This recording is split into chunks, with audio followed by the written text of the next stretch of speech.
Department of Emergency Management, the Virginia Department of Transportation, the Virginia Senator Warner's office, MWA's Fire and Rescue Team, MWA Police.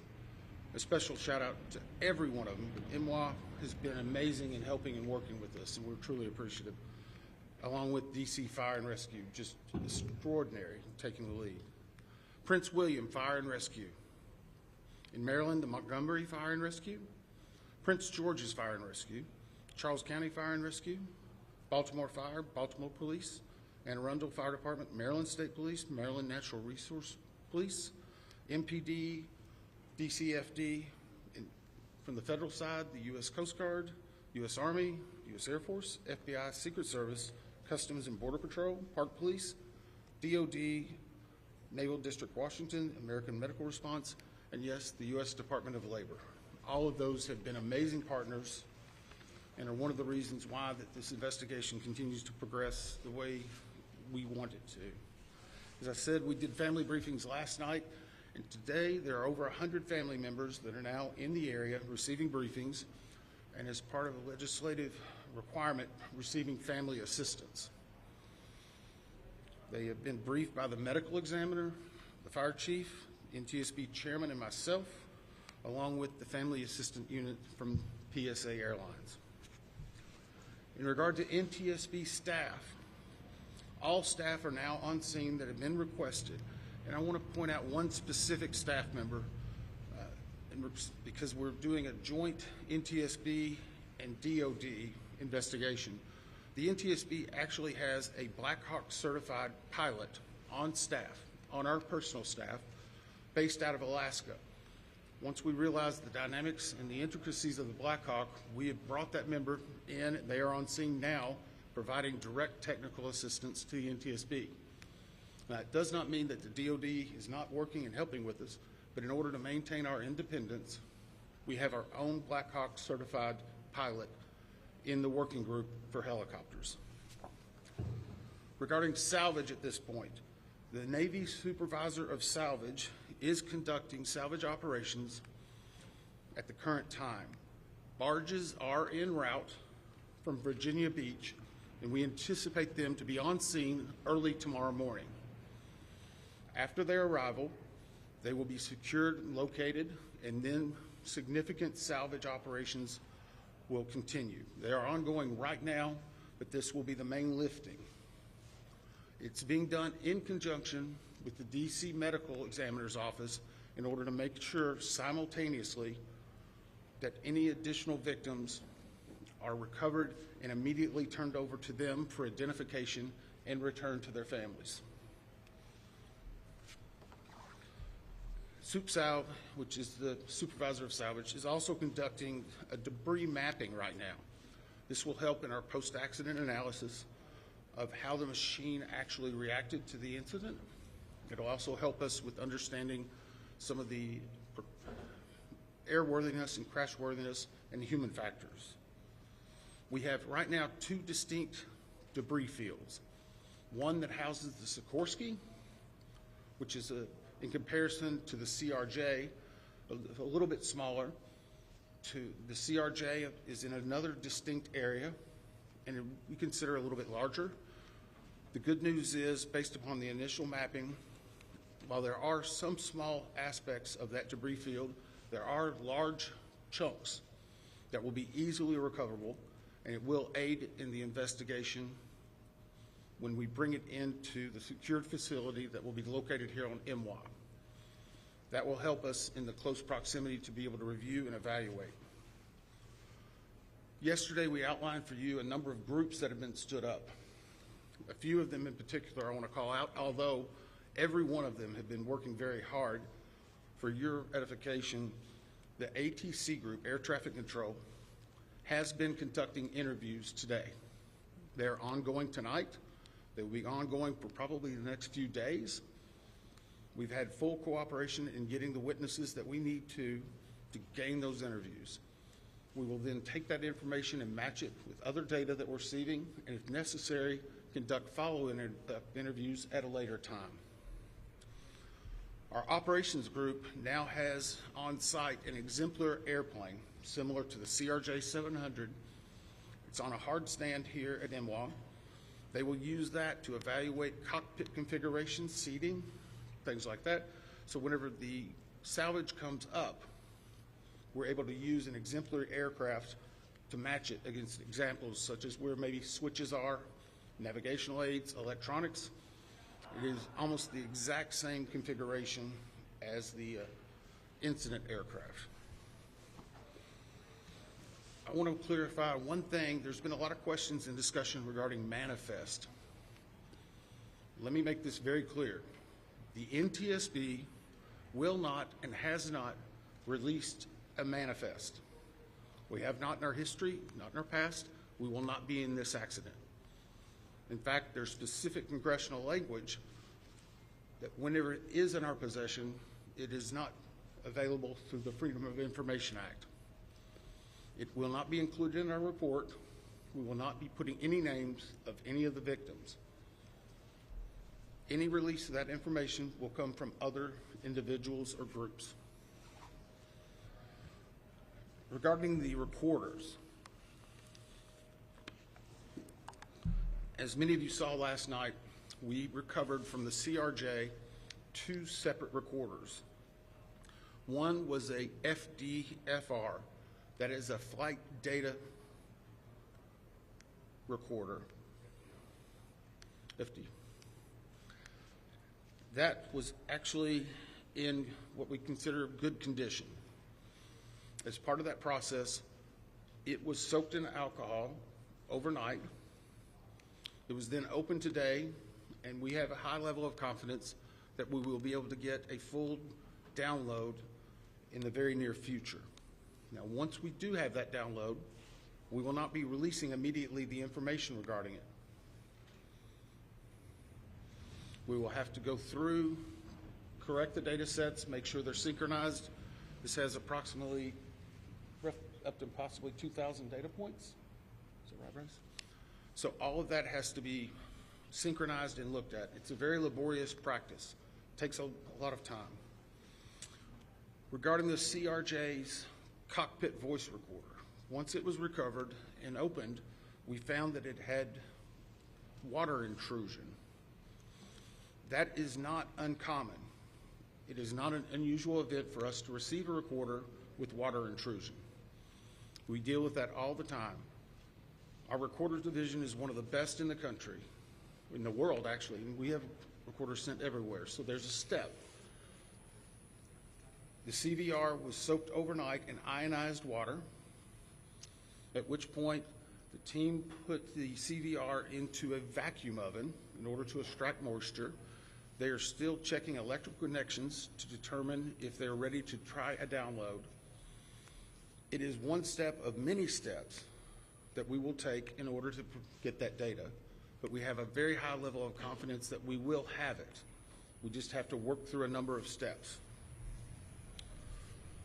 Lastly, on recorders, the Sikorsky, where the CRJ has 2 separate recorders, the Sikorsky has a combined cockpit voice recorder and digital flight data receipt recorder. It's in one box. I can report to you now, we have recovered the Sikorsky black box. It is safely at the NTSB headquarters.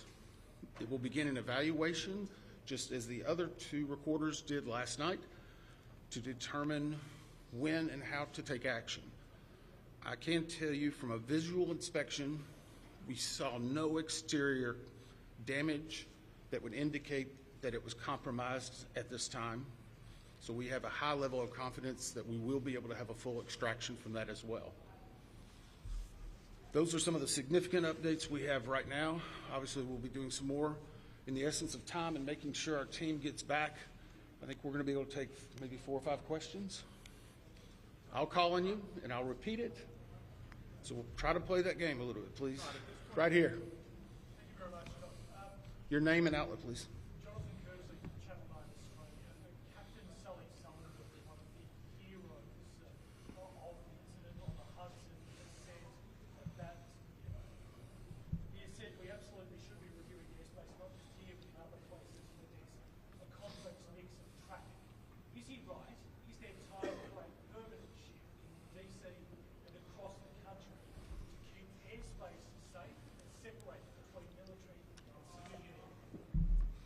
So the question for those watching, is it this time now for us to possibly deconflict or change some of the airspace where military aircraft operate with commercial aircraft? I can't give you a definitive answer on that. What I can say is in this incident, it should not have happened.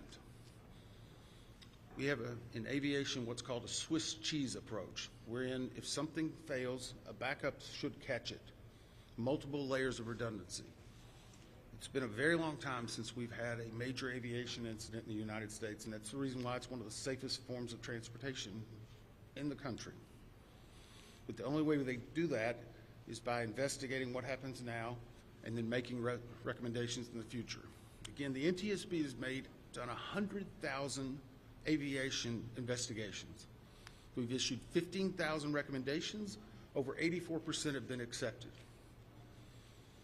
Once this investigative report comes out, we will be advocating probably for years for changes that need to be made, but we'll not speculate on what needs to be done until we have the facts. Todd, is there anything obvious? Hey, I'll call on people. Sorry. Dave Jefferson from Reuters. Can you talk about how long you think it will take to recover the debris, how long you plan to be on site, and have you got any early data yet off the ATC tapes? I think that was 3 or 4 together. How long the debris will take, how long we'll be on site, and have we gotten any information off of the air traffic control tapes. The debris, we are hopeful once the mapping is done that it will be done in what I will call quick order.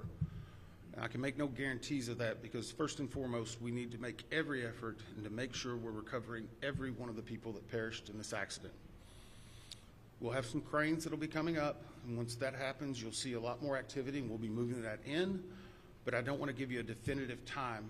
I would say it will start in earnest probably on Sunday, and it will go through next week, and some of that's contingent upon weather and other things. Regarding the ATC tapes, we've received a lot of different information on ATC, and so I'm just going to preempt it. Off-the-shelf software programs are not always as accurate as the data we specifically get from NTSB, from the black boxes. All of that are factors that come into our investigation. So we will not speculate about ATC tapes that you may have heard and seen online or snippets.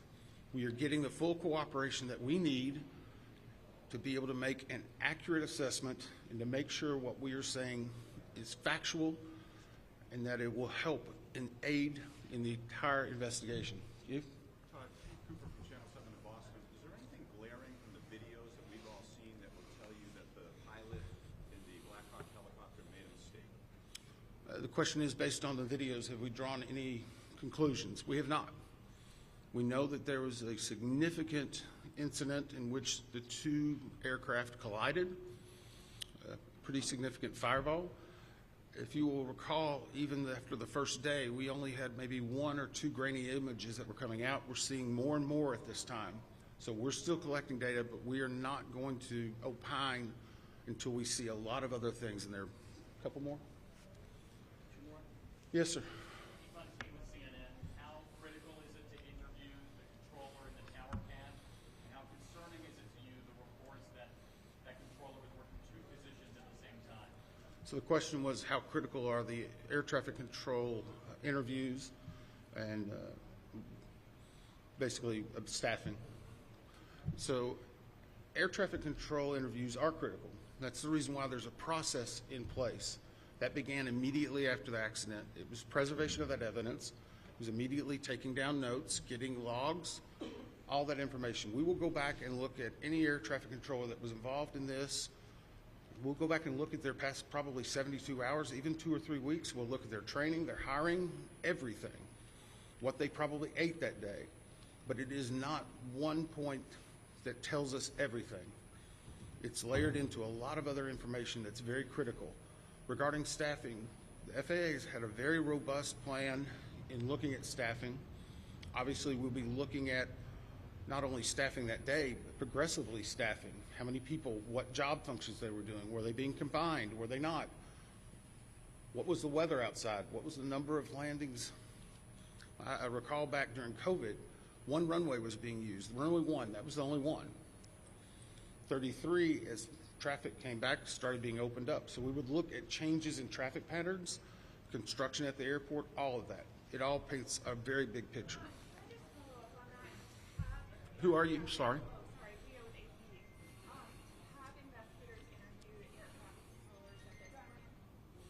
The question is, have we interviewed air traffic controllers? Yes. I think I started with, sorry. I'm sorry, clarification. Was it an air traffic controller that was working at the time of the accident? Yes. Yes. Now, I'm not going to speculate. Sorry. Nope, sorry. I'm not going to speculate. The next question is, was there 1, 2, 3? I don't have the answer for that right now. I know that the controller that was working at the time has been interviewed, and his interviews are ongoing throughout the day. Yes, ma'am. Last one.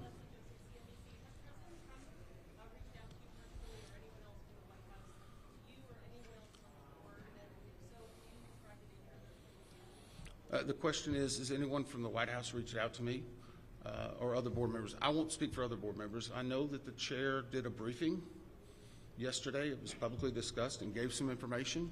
I have not received any contact. I'm going to go back to something we talked about earlier. The NTSB is an independent, bipartisan board. 58 years as the gold standard. Our job is to find the facts. But more importantly, our job is to make sure this tragedy doesn't happen again, regardless of what anyone may be saying. Our investigators never want to see this happen again, and I never want to have to go back and brief another set of family like that. Thank you. Thank you very much. Thank you very much.